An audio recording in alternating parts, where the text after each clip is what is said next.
Baik, anak didik kami, kita lanjutkan materi pelajaran kita tentang tindakan, motif, dan prinsip ekonomi. Sebelumnya kita sudah membahas tentang alat pemenuh kebutuhan manusia, yaitu ada barang dan jasa, ya ada barang ekonomi, non ekonomi, substitusi, ya pengganti dan komplementer. Sekarang kita akan lanjut tindakan, motif, dan prinsip ekonomi. Kita awali dengan motif. Ya, kenapa? Karena motivasi inilah yang menjadi alasan seseorang untuk melakukan kegiatan ekonomi, ya. Motivasi, dorongan, ya. Orang tua kita pergi ke ladang tentu ada alasannya, ada sesuatu yang ingin dicapai. Anak didik kami pergi ke sekolah tentu ada tujuan. Jadi motif itu dorongan ataupun alasan. Jadi motif ekonomi adalah dorongan atau alasan seseorang untuk melakukan kegiatan ekonomi. Ini misalnya pedagang sate tentu ada alasannya. Ini ada pabrik tahu, ada alasannya. Kemudian ada panti asuhan di sini, ada juga alasannya kenapa itu harus dibangun. Sedangkan tindakan ekonomi itu adalah segala sesuatu yang dilakukan oleh manusia untuk memenuhi kebutuhan hidupnya. Contoh, orang tua kita pergi ke ladang, itu contoh tindakan ekonomi. Atau saudara kita, kakak kita pergi bekerja di pabrik, itu adalah tindakan ekonomi. Tujuan dari tindakan ekonomi adalah untuk mengendalikan agar pengeluaran tidak melebihi pendapatan. Artinya jangan sampai lebih besar pasak daripada tiang, jangan sampai minus lah, ya. Kalau bisa harus lebih besar pendapatan daripada pengeluaran. Kegiatan ekonomi yang rasional adalah kegiatan dilakukan dengan pikiran dan akal yang sehat, ya. Kegiatan ekonomi itu ada tiga, yaitu produsen, distribusi, dan konsumsi. Motif ekonomi dibagi menjadi 4 macam.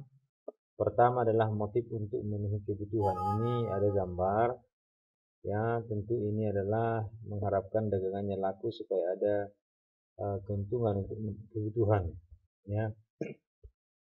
Sedangkan motif berbuat sosial ini sudah motif berbagi, selain untuk memenuhi kebutuhan pribadinya, tapi dia sudah ingin menolong orang lain ataupun membantu sesama, memberikan sedekah misalnya seperti ke panti asuhan.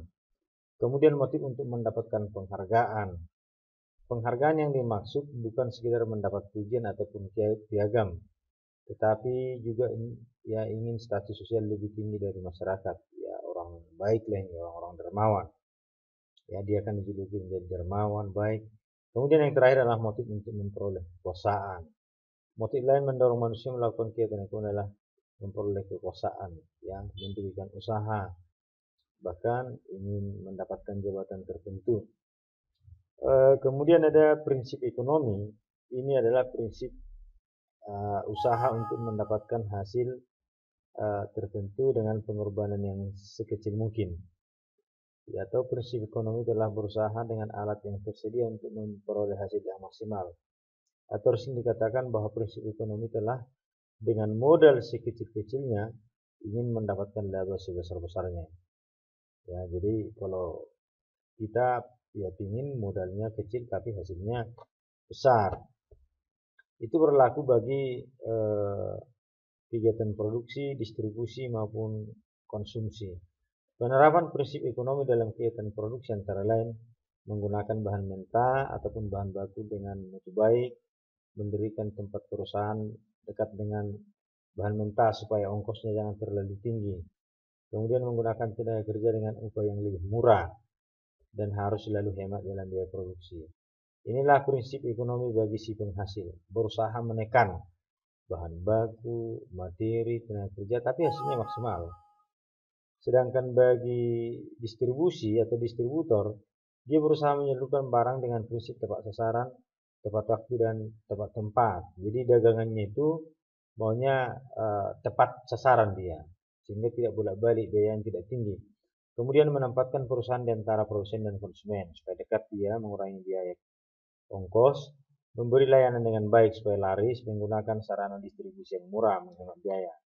Kemudian yang terakhir, penerapan prinsip ekonomi dalam kegiatan konsumsi bagi pengguna. Kita akan berusaha membeli barang, ya, yang lebih murah, berkualitas bagus. Sudah murah tapi kualitasnya bagus.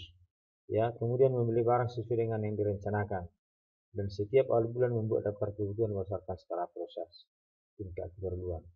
Baik anak didik kami, dalam hidup kita ini harus ada prinsip lah, ya. Prinsip belajar, prinsip berekonomi, jangan sampai merugi, ya, lebih besar pasak daripada tiang. Demikian yang bisa Bapak jelaskan, mudah-mudahan bisa dipahami. Akan Bapak kirim nanti dalam bentuk PowerPoint. Terima kasih.